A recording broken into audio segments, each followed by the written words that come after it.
Ново издание на регионалните вести на телевизија КИС. Во Гостивар снежната покривка достигна 30 сантиметри. Блокирани патишта нема, но сообраќајот се одвива во зимски услови, а низ градот отежнато и движењето на пешаците. Снежните врнежи кои го зафатија Гостиварскиот регион од неделата формираа покривка од 30 сантиметри. Патиштата останаа проодни, нема блокирани патни правци, но сообраќајот се одвива во зимски услови, а отежнато е и движењето на пешаците по тротоарите.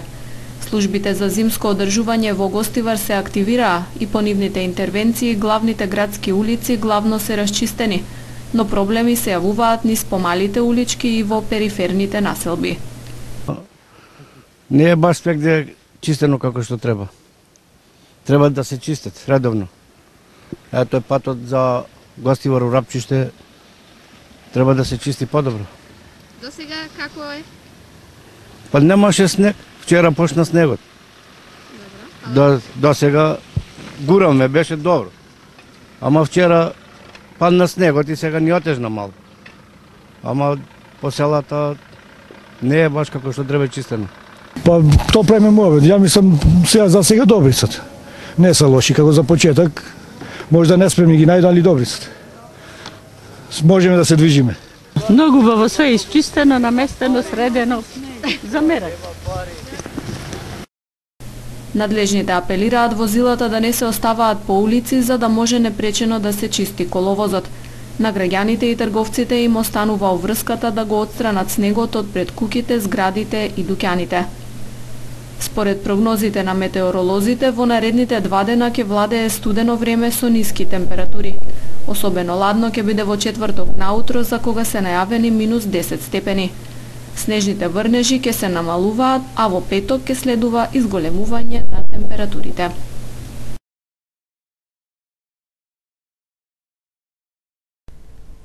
Брзото возење по лизгавите коловози од снегот носи голем ризик од сообраќајни несреќи.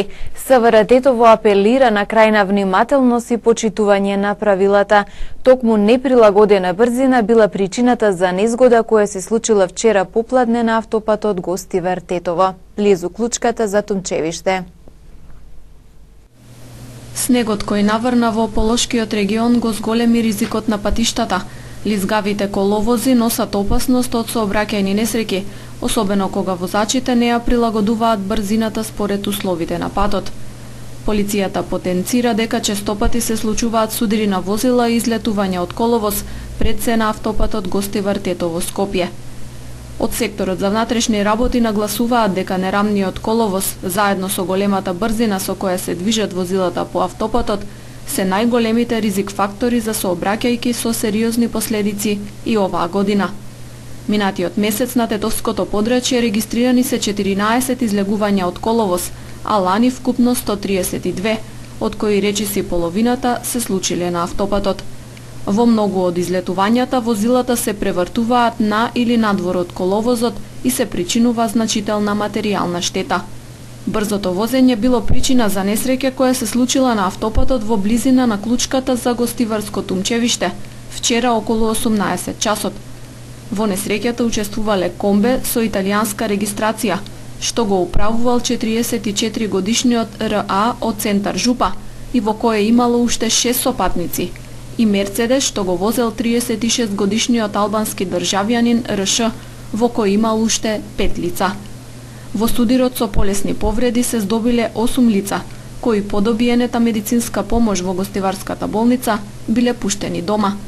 Материјалната штета се проценува на околу 200.000 денари. СВР Тетово повторно апелира до возачите да не возат пребрзо по автопатот и да се прилагодат на постоечките услови, а до надлежните да ги преземат сите неопходни технички и други мерки за поголема безбедност на автопатот, согласно нивните законски предвидени обврски и надлежности. СВР Тетово продолжува со засилени контролни активности за откривање и санкционирање на нелегално приредување на игри на среќа. Вчера вечер околу 19 часот и 30 минути по претходно добиени сознанија, извршен увид во спортска обложувалница во Тетовското село Желино, собственост на 39 годишен жител од Гостивар, која работела без потребната дозвола од надлежен орган. При тоа во обложувалницата пронајдени фото документирани од вработениот од Желино со потврда времено соодземени 4 телевизори, 2 компјутерски куќишта, 2 печатачи, 2 монитори, 2 баркод читачи, 2 тастатури, 2 мауси, парични средства во вкупен износ од 41.600 денари. По целосно расчистување на сите поединости околу нелегалното работење на спортската обложувалница, незиниот собственик ќе се соочи со соодветен поднесок. Полицискиот билтен регистрира лишување од слобода на 15-годишник од Тетовското село Слатино, кој непосредно пред тоа со отворање на прозорец со видел да изврши тешка кражба во маркет во селото, но бил забележан и фатен. Малолетникот известно време е задржан за натамошна постапка во СВР Тетово. Разговарано е со него и потоа е пуштен. Се работи на целосно расветлување на сите поединости и ќе следува поднесок. Од 1 месецов воведена е забрана за ловење дивеч. Сите кои не ја почитуваат забраната ќе се соочат со соодветни санкции, велат од СВР Тетово.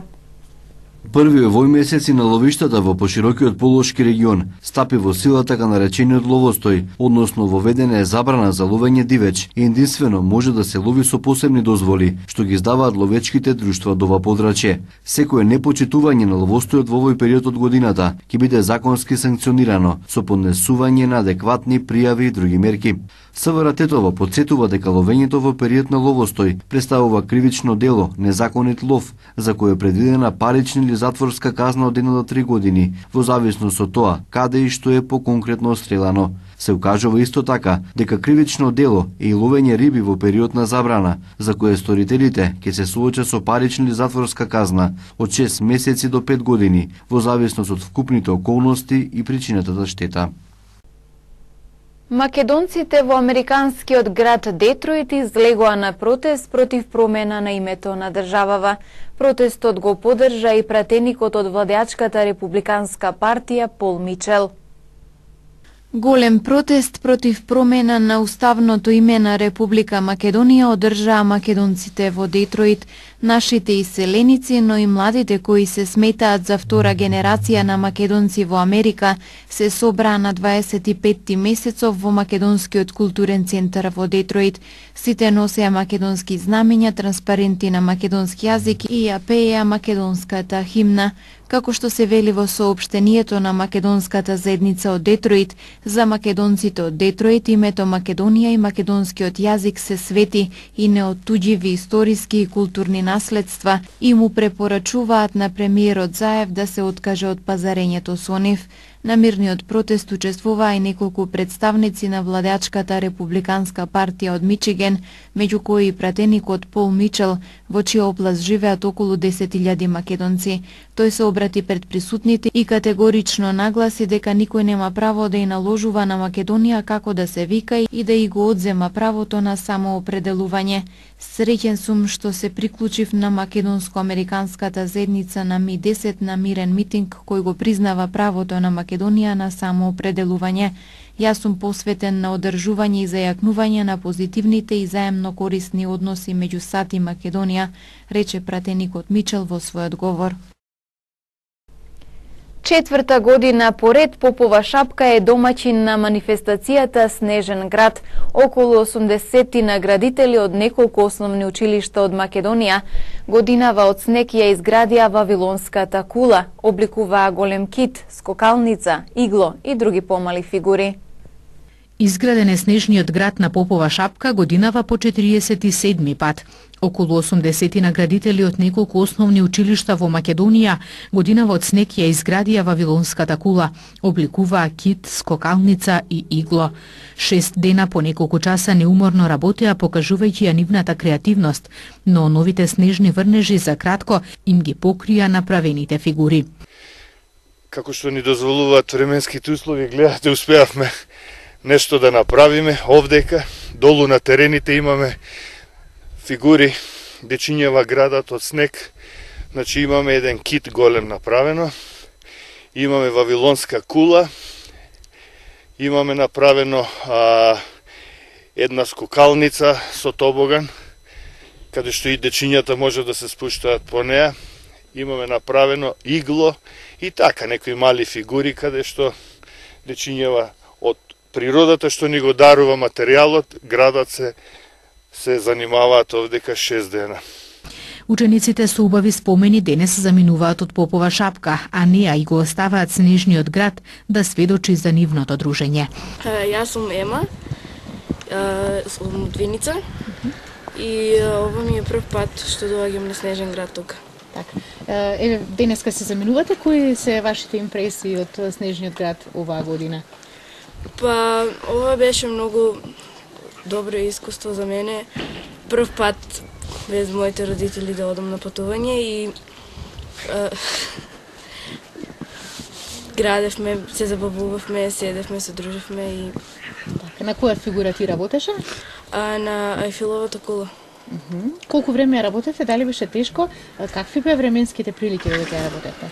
Па ја изградивме првиот ден за 2-3 часа. Доле градевме игло, но јас многу не учествував во тоа.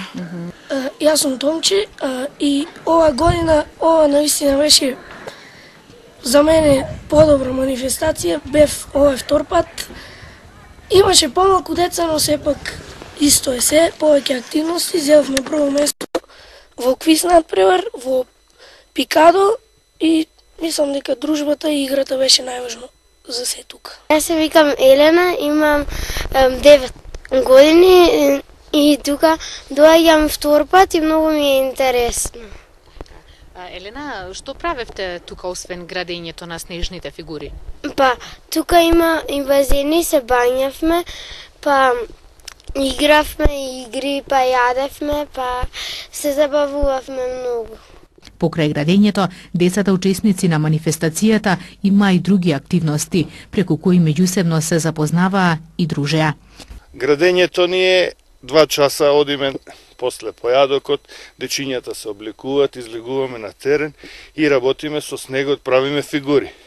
Таму имаме други активности пропратени, не е само работа на снегот, имаме забави, долу имаме диско на снег, имаме надпреварувања разни, се санкаме, играме, се забавуваме, се надпреваруваме. Дечињата се враќаат во хотелот, имаат ручек во попладневните часови, ни почнува, вториот дел на активностите. Имаме секој ден ученичка квизотека, каде што по 3 дечиња се надпреваруваат и тука нормално тие добиваат на крајот награди. Имаме надпревари во пинг-понг, во шах, имаме во пикадо, секоја вечер организираме разни активности, маскембали, диско, снежна убавица, така да многу им е интересно на дечињата и сакаат да се дружат, си запознаваат нови другарчиња, екипи има од Виница, од Куманово и од училиште од Скопје. Манифестацијата Снежен град е во организација на Детскиот културен центар Карпош. Годинава започна на 22 месецов, а траеше до денес.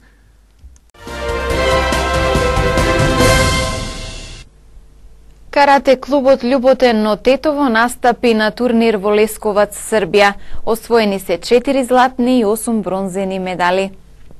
На карате турнирот Ипон Куп 2018 викендо во Лесковац, Србија, каратистите од Тетовски Љуботен освоја 12 одличија. 2 златни медали освои Марко Пандиловски, а по една Алабина Кучи и Лука Бојовски. Јас сум Алабина Кучи, сум 18 година, освои 3 медали, една златна и 2 бронзени медали. Сум член на карате клуб Љуботен, има 1 месец. Јас сум Лука Бојовски, имам 13 години. На меѓународниот турнир што се одржаше во Лесковац за Србија освои 2 медали. Една бронзена медала во ката тим и една златна медала во борба поединечна. Бронзени медали освоија и Борјан Илиевски, Теодора Тимитриевска, Филип Алексовски, Давид Серафимовски и Дарин Бајрами. Настапија во ката екипно машки генерација 2010 и 2013, како и ката екипно мешан тим на генерациите 2000 и 2002 година. Клубот Љуботен настапи со 8 надпреварувачи, меѓу кои првенци, овие 3 што ги снимавте, са, да речеме, првиот тим, додека тие полетарци се свите, најмалечкото имаше 4 години, 5, 6, тие прв пат наступува на меѓународна сцена. И им честитам на сите, додека сега карате клубот Љуботен атакува на државното првенство за пионери и кадети, што ќе се одржи во Скопје, и првите четворица најдобри ќе патуваат на Балканскиот шампионат што ќе се одржи во Белград. Значи сите сили, ова ни беше пред загревање на шампионатот. Значи секој дете желба му е на државниот шампионат, Балканскиот и Европскиот. Тоа е целта запишана во програмата на Карате клуб Љубота. Користим прилика и ова да кажам додека нашите комшии од Гостивар, Карате клубот Полок со тренерот Гоце Андриевски постигна солидни резултати со освојување 10 златни медали и сребрени многу, зашто они 30 надпреварувачи носеја. Сите прв тим и неминовно е резултатот, ја им честитам на нашите комшии и понатака они ида напред со каратето како Карате клубот Љубот. На карате турнирот во Лесковац настапиле 780 каратисти од 42 клубови од регионот.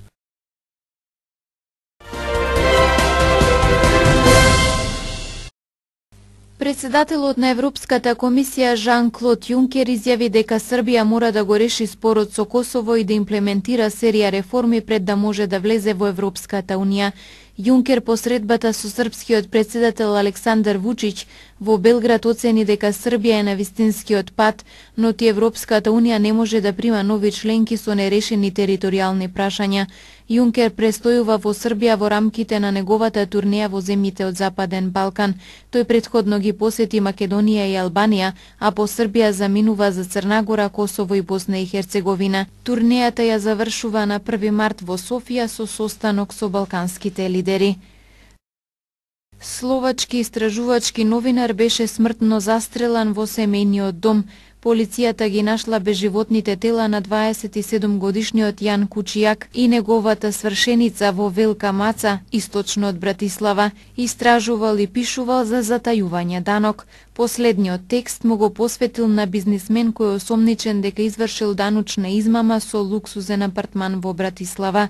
За властите ова е сериозен напад врз слободата на медиумите и демократијата во Словачка. Европската унија го осуди нападот и побара темелна истрага.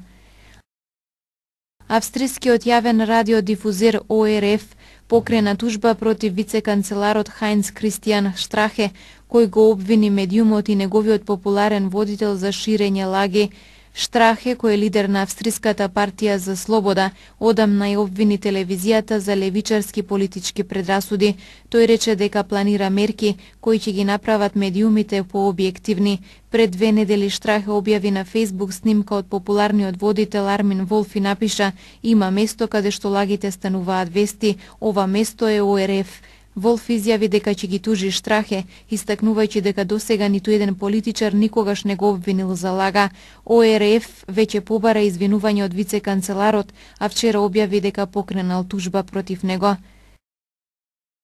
Врховниот административен суд на Германија донесе во вторникот одлука во корист на градовите кои сакаат да забранат поминување низ нивната територија или барем преку средишните нивни делови на автомобили со дизел мотори. Целта е граѓаните да живеат во поздрава животна средина, но неизбежно ќе има ефект врз цените на околу 12 милиони автомобили на најголемиот автопазар во Европа, бидејќи производителите ќе мора да направат скапи подобрувања или целосно да се откажат од цели серии. Судската битка започна поради тужба од еколошката организација Дух против виновниците според неа за лошиот квалитет на воздухот во голем број германски градови.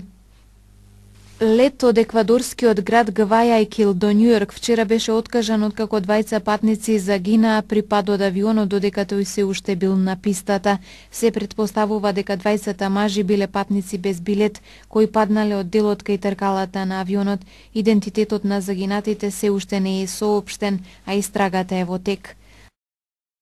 Арктичкото невреме, наречено ѕвер од истокот, ги донесе најниските температури оваа зима во поголем дел од Европа, а во Рим ретко видена снежна бура го парализираше градот. Литванските представници наведуваат дека температурата во некои делови на земјата паднала на минус 24 степени Целзиусови и довела до смрт на најмалку 3 лица. Во германските Алпи се забележани минус 27 степени минатата ноќ.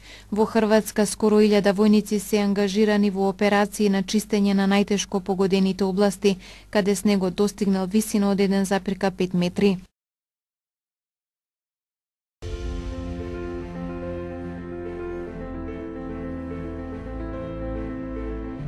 Денеска имавме претежно облачно време со врнежи од снег попладне. Утринската температура се движеше од -7 до -4 степени, а дневната од -3 до 3 степени.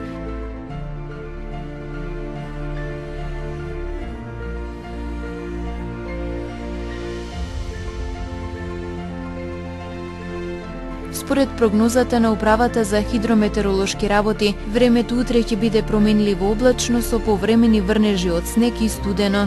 Утринската температура ќе се движи од -8 до -4 степени, а дневната од -2 до 4 степени.